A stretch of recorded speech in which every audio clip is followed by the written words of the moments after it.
And now, here's the next quiz question. And Ammon took 3 of his brethren, and their names were Amaleki, Elam, and Hem.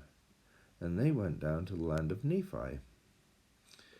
And they were met in the land of Nephi by the king's guard. They're taken and were bound and put in prison and stayed there for 2 days. And then after 2 days, they were stood before the king. I think 2 days is because they had to do all the paperwork, I don't know. Or the king just was livid that somebody'd be that close. They were going to make him suffer. I don't know what they were doing. But they stood before the king and were permitted, or rather commanded, that they should answer the questions which he should ask them. I don't think they were very nice to him right now, because they do think that they're somebody else. They think they're somebody that if they found out who they were, they could be killed, no problem, Oh, you're the Noah's priest. Well, that's the last thing you're going to say. So, but luckily they aren't. So he gives his history. Behold, I am Limhi.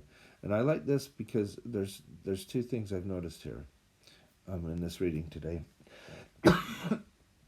First of all, when they're talking about the lands, they talk about it as if you should know where the land of Nephi is, and land of Shalom. As if, this is familiar stuff. But when you get to the people, the king, it's almost like, well, this is a new character. We don't know who this is yet. Behold, I am Limhi, son of Noah, who was the son of Zeniff, who came out of the land of Zarahemla to inherit this land, which is the land of their fathers, who was made king by the voice of the people. Now, I think that's significant because, remember, there's 116 pages of manuscript lost, which would have given us a history of the people when they were in the land of Nephi and the land of Shalom, and it would have been familiar with us, like the land of Zarahemla is going to be familiar with us as we continue to read. Just an interesting thing that I noticed. But the people are new because we're in a different situation. Now I desire to know the cause whereby ye were so bold to come near the walls of this city, when I myself was out with my guards. For this cause I have permitted you to speak. And so he says, you can speak. And Ammon saw that he was permitted to speak, and he went forth and bowed himself before the king, and rose again and said, O king, I am very thankful before God this day that I am yet alive and am permitted to speak. I think that would be a really good thing to know. I'm happy that I'm still alive and permitted to speak. Next time you get up at church and have to speak, start your talk with that and see how it goes. And I will endeavor to speak with boldness.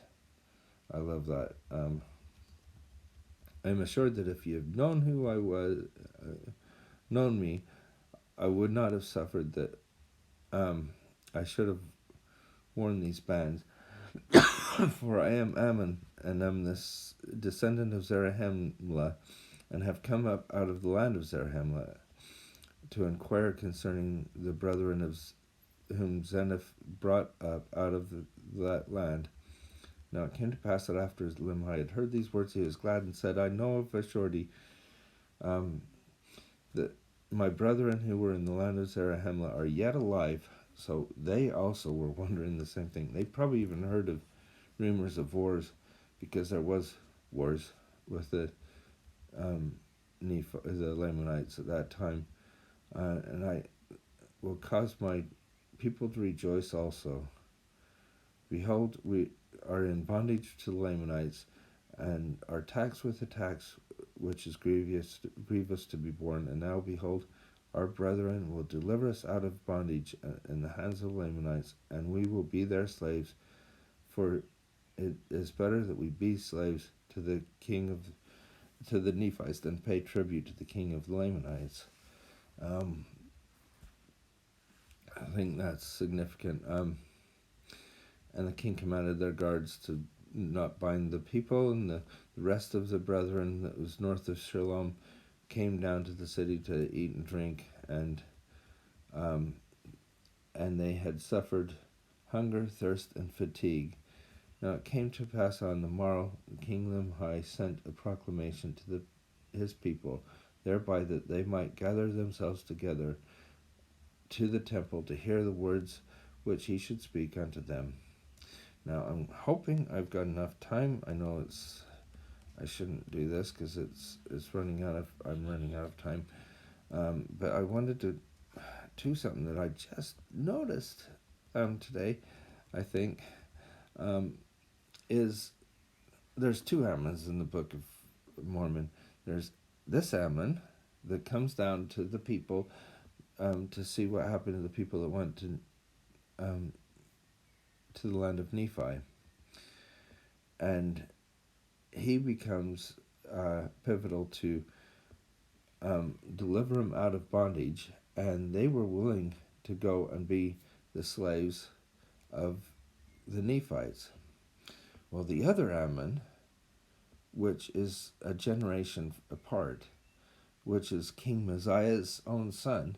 Now, I think it's interesting because I was going, hey, there's an Ammon here that knows King Mosiah, that's King Mosiah's age maybe, or maybe a little bit younger, but not much, who King Mosiah trusts so much to go down to the land to find out about these people. And then King Mosiah has a son.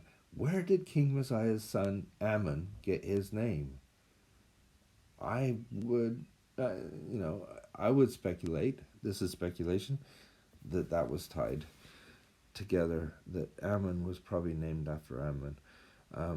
That's something I never really thought about, but it seems very likely. And if you look at the two stories, and I haven't been able to really study this is just off the top of my head. You've got Ammon that comes down to find the people and help save them to take them back to the land of Zarahemla. You got Ammon, another Ammon, that goes down to the people, finds Lamanites that are converted, that he frees, and they will follow him back to the Nephites, and they both people say, we will be the slaves of the Nephites, rather than stay where they are with the Lamanites. Anyway, I just think that's an interesting parallel, and I'm sure there's a lot more if it's studied. But we're going to end there, and hopefully I've not gone over my time. It's just so much fun to talk about these, but I hope you have a